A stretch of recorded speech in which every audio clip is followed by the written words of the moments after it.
They helped topple a king, thinking the revolution would set them free. But just weeks after millions cheered in the streets, the new leader made one thing crystal clear. Women's bodies would become the front line of control. On March 7, 1979, Ayatollah Khomeini issued a single decree. Every woman in a government office must cover her hair, no exceptions. What followed wasn't quiet compliance. It was public punishment, public shame, and a system designed to make every strand of hair a symbol of obedience. Welcome back to History on Fleek, the channel that pulls back the curtain on the darkest, most uncomfortable chapters of the past.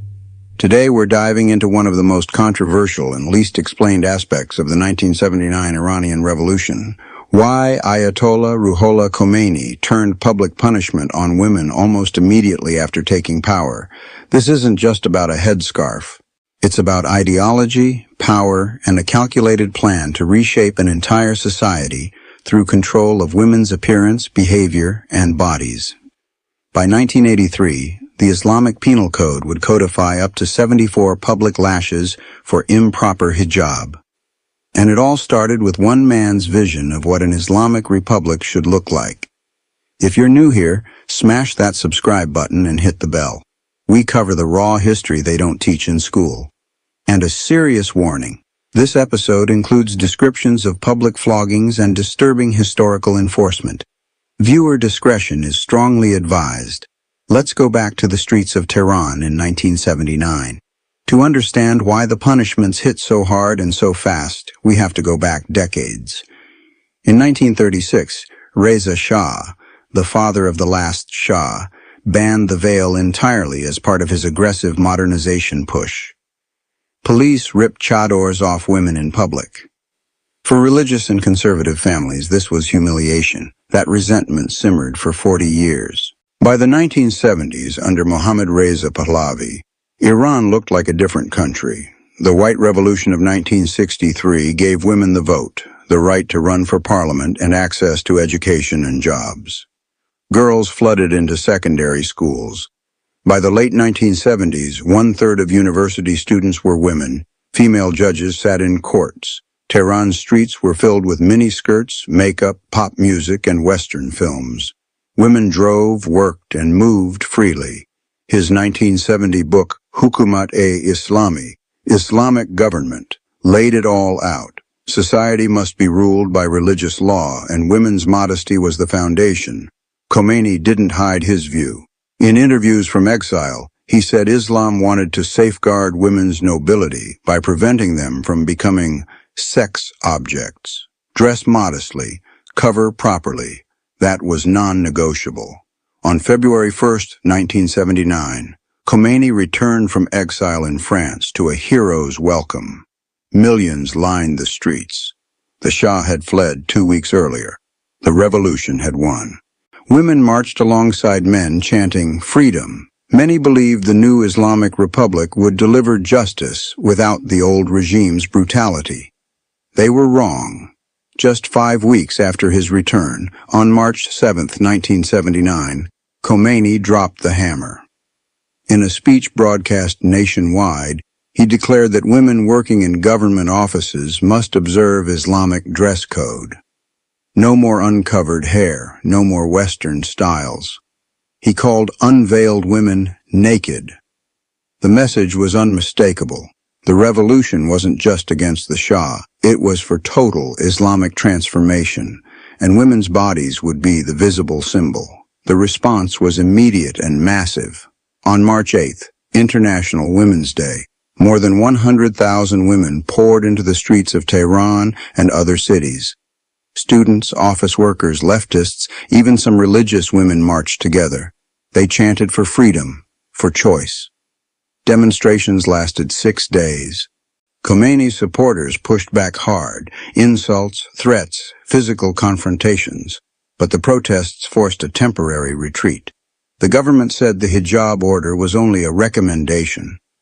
For a moment, it looked like women had won. It was a tactical pause. Behind the scenes, the new regime was building the legal machinery.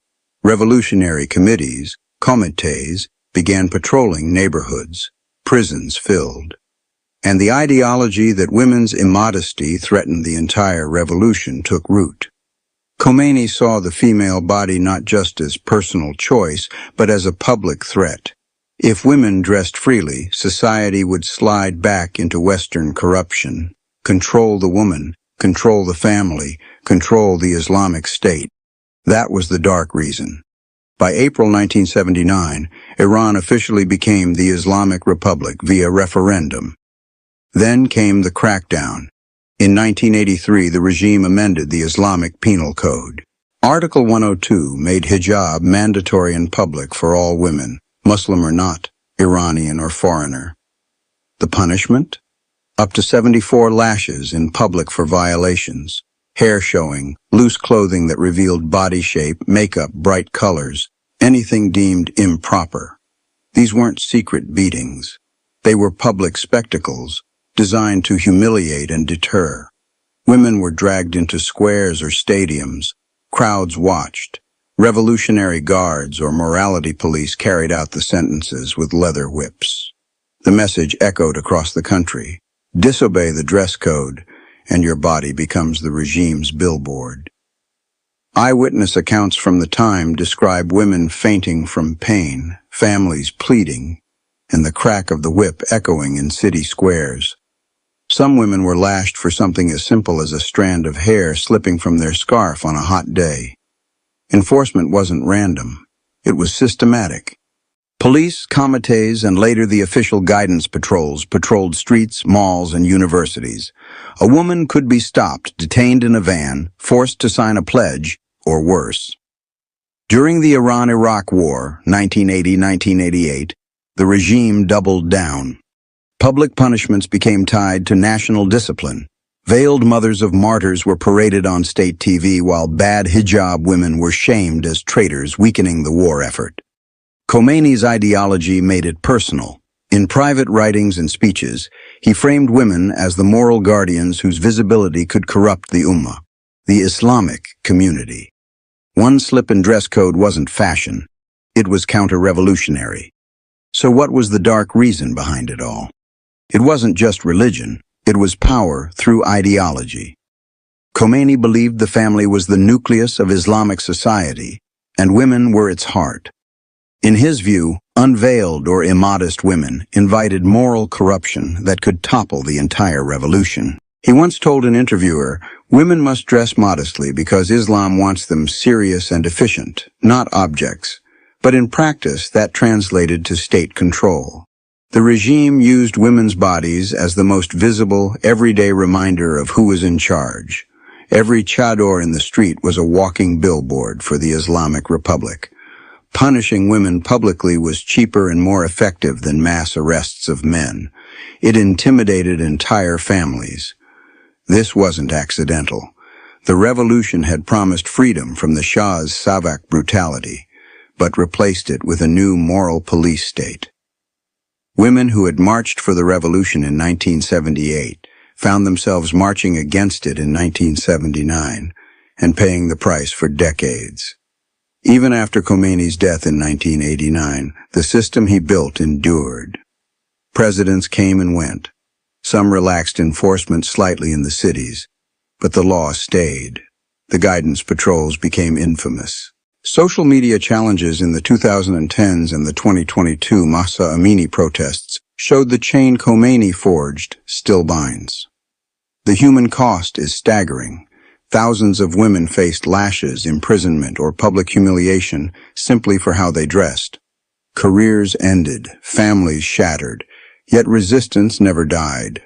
From the 1979 protests to today's underground defiance, Iranian women have shown incredible courage. Khomeini's successor, Ayatollah Khomeini, and later leaders kept the system because it worked. It maintained ideological purity and political control. The dark reason was never really about fabric. It was about power. What do you think? Was this about protecting morality or enforcing total obedience? Drop your thoughts in the comments. Should we cover the full story of the 2022 protests next? Let us know.